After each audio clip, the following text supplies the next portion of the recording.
Welcome to a quick demo of the Smile Survey dashboard.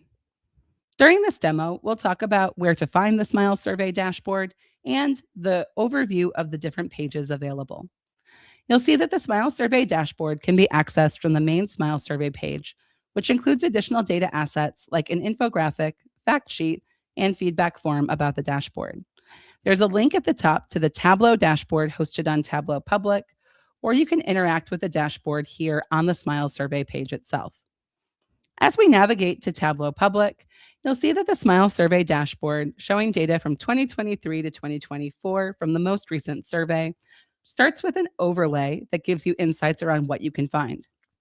You'll see different views across the header where you can navigate between snapshots for big picture takeaways, comparisons for comparisons across demographic groups or between counties, a data finder for finding that one number you need, a county profile, and survey methods.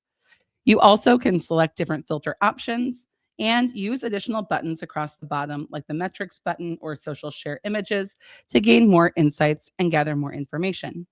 The social share graphics with key findings will open up an additional page in Canva where you can download graphics meant for sharing.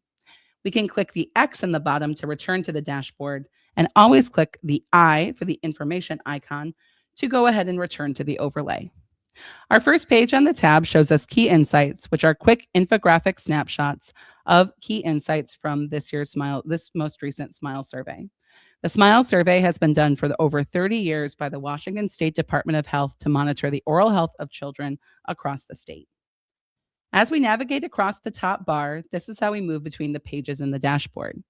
If we click on the snapshot page, we'll go ahead and navigate to a second page in the dashboard that shows first state level findings.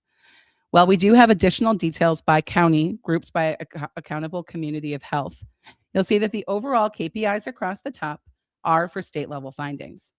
You can dive into more detail on what you can find on this snapshot, including comparisons between counties and change over time, as well as expanded views of maps in the dedicated demo video. The state level snapshot is meant to be the overview where you start. Then we move over into the county level views. Here we can see specific information for a given county, selected from the dropdown at the top of the left-hand corner. On this dropdown here, we've selected King County as our largest county in Washington State, and we can see how different metrics like decay experience or needing dental treatment compare to overall state level findings in the gray and green bars. At the bottom, we can see more detailed population snapshots looking at different population groups within King County. And again, we'll dive into these charts in more depth in the dedicated snapshots video. Next on our menu is the Comparisons tab. As we click on the Comparisons tab, our filter from the previous panel remains for King County, where we're looking at King County data specifically and focusing on comparing results demographically. You'll see throughout the dashboard that we have information and recommendations for how to interact with the content in these shaded gray boxes that accompany some of the different filter selections. We also have used dynamic text, like putting King County in the title of the chart, to allow you to go ahead and see which filters have been selected. At the bottom, we also have some insights around the various different trends over time.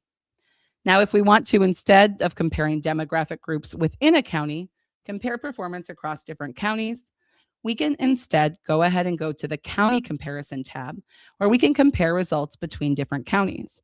Here you see that each row on the bar chart represents an individual county rather than a demographic group. We will dive into the interactivity and analytical features of these charts in the dedicated comparisons video. Next, we have the Data Finder view.